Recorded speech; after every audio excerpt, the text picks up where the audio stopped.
DJ here. Welcome once again to the Imaginary Gallery. Today or tonight's discussion is basically about the red flags to look out for when you meet someone new and start possibly a new relationship. And the reference I'm using for this particular video comes from the Information Society, who had a song called Walking Away.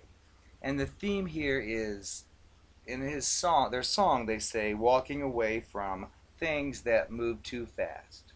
Walking away from things that just won't last. Well, this little sermon is designed to give you some insight into the red flags to look out for, especially if you've just met someone new who seems to be way too interested in you after just one or two encounters, and you have a kind of funny feeling about it. So hopefully this will help you with that situation, because believe me, I've been through it a million times and have wonderful experiences to share with you about it. So let's just first of all think about you. Let's say you're a music lover like I am, and let's say Madonna is your favorite artist. Well, you love her music. Well, let's just say her new album comes out tomorrow, which you have not previewed, and you buy it. Well, you buy her album, you listen to it, you hear it once through or twice, you like some of the beats, you like some of the music and the chords, but again, it's all new, so you don't really get it yet. It's just like you hear potential, like, oh, that sounds like a good dance song, oh, that sounds like a good love song, but you really don't get it. As compared to, let's say, one of her classic albums from the old days. You love, let's just say, True Blue, that's your favorite. Well, did you first buy True Blue, put it in, and then instantly fall in 1,000% love with it?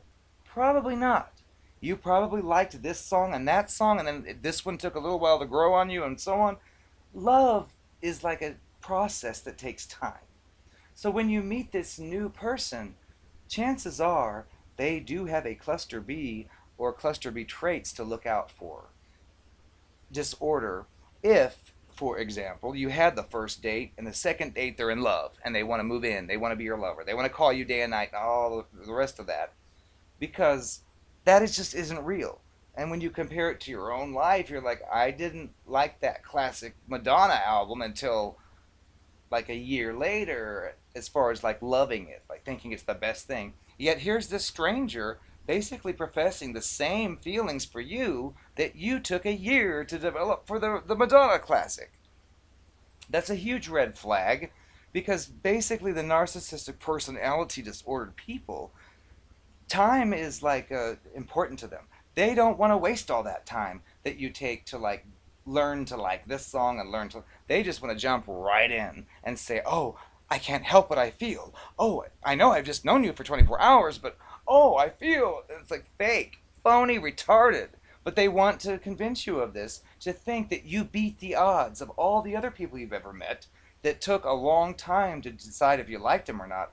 They are like fitting right into your life right off the bat. They like everything you like. They do everything you want to do. They fit into your schedule and everything. And it just seems too good to be true. And you may be tempted to think, wow, I beat the odds. This person is like perfect for me. How did I find it? Well, it's fake. It's phony. It's not real.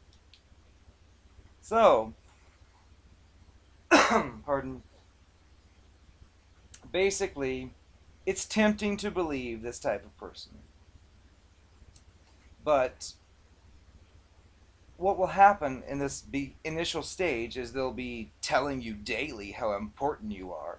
And this is abuse, basically, because you know your thing with the music. You didn't just fall deeply, madly in love after one listen. You know that that type of feeling took you quite a while to understand all the nuances and different songs and beauty that you eventually learned to approve or like.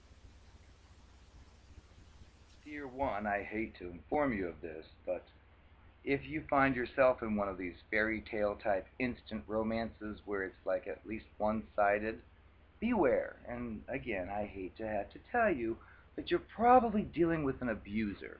Because let's look at what an abuser is. You hear people talk about, oh, she's getting a divorce. Her husband abused her. Well, you'd think, well, why would she marry someone who's abusive? Well, why do you think that is? Do you think that their first date, he said, hi, what's your name? Punch, punch.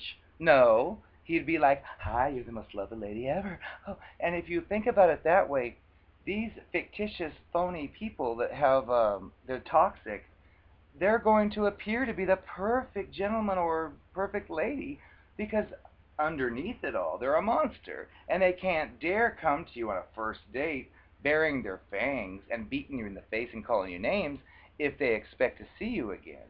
So when you see these people who are too good to be true, that's like a big red flag, which goes against our traditional teaching. When we're children and we're taught, well, if someone's nice to you, be nice back. Well, in this case, someone's being nice to you, but overly nice so they can take advantage of you. And they don't teach us a lot of that, other than don't take candy from a stranger, don't accept ride from a stranger. Otherwise, you don't learn this stuff. So here you go. Here's your lesson now when it's too late. But anyway, what they'll do though is if you start to sense this, like let's say something inside you, your gut feeling is telling you, wait a second, I'm having fun hanging out with you, but the way you're saying you feel is kind of too much for me to take right now. If you do anything like that, such as drawing a boundary line, what they'll probably do is just say again, I can't help what I feel, because you can't argue that. Plus, in their love bombing stage, they're giving you all this attention, they're giving you these gifts, they're reserving their entire life for you. They're making it seem like until you met, they didn't even exist. And you wonder sometimes, like, wow, you want to see me every day. Where would you be if we didn't meet? And the truth is, with another target, that they're doing the same thing to which they probably still are, and you won't know. Of course, they won't tell you. But yes, abusive people are not going to let you know they're abusive. Same thing goes if they've been married 5 times and they beat all last 5 spouses, and you're like, you had 5 marriages? What happened? Well, guess what the story will be for you? Oh, they all cheated and lied. And they'll take stories of what they did to the spouse and say the spouse did it to them, and you'll start to feel sorry for this poor person who's just been mistreated by everybody he's tried to get close to. So if you're an empathetic person, you've been targeted for that because you'll be like preset for trying to help them and prove you're different and feel sorry that they went through that 5 times and not even suspect that they were the cause of the problem. And that's again the way this stuff works. So what I've learned in my experience is you can try to test these people. Like, for example, if you're 35 years old and this person who's chasing you is 28, you might say, you know what, I'm too old for you.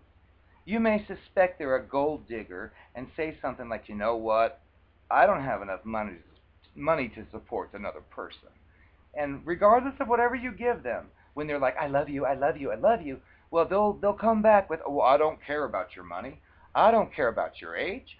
I love you. Well, that's like trying to sabotage your attempts at pulling them into a real reality because they're playing a role. They're pretending so they can benefit and advantage from you.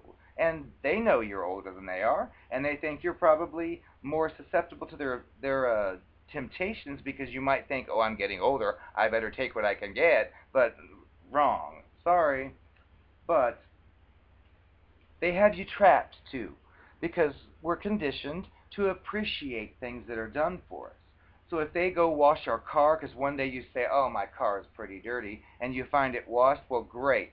They did your car. But again, that's like crossing a boundary if you just met them because even your mother or best friend wouldn't just rush over into your car. So they're clearly trying really hard to stand out because they know normal people don't do that kind of stuff for strangers usually. It's just the way it works. But if you do continue to question, like, I don't think you really feel like you do, why would you wash my car after meeting me for 24 hours? And you'll get responses like, I'm sorry, I was always taught to be nice to people. I just thought I would help. I'm sorry, I won't do it again. And all this is manipulation because it's designed to get you to doubt your initial gut instinct, which I've learned is the best thing we have as humans because I look back on many experiences and realize that, you know what, my gut feeling was like sounding off alarms at this situation and that one. And the other person, of course, would say, "Oh, you're too paranoid. Oh, you're too sensitive. Oh, you're just thinking about someone else that did something." And the fact was, they were doing the same thing, and the gut feeling was like accurate the whole time.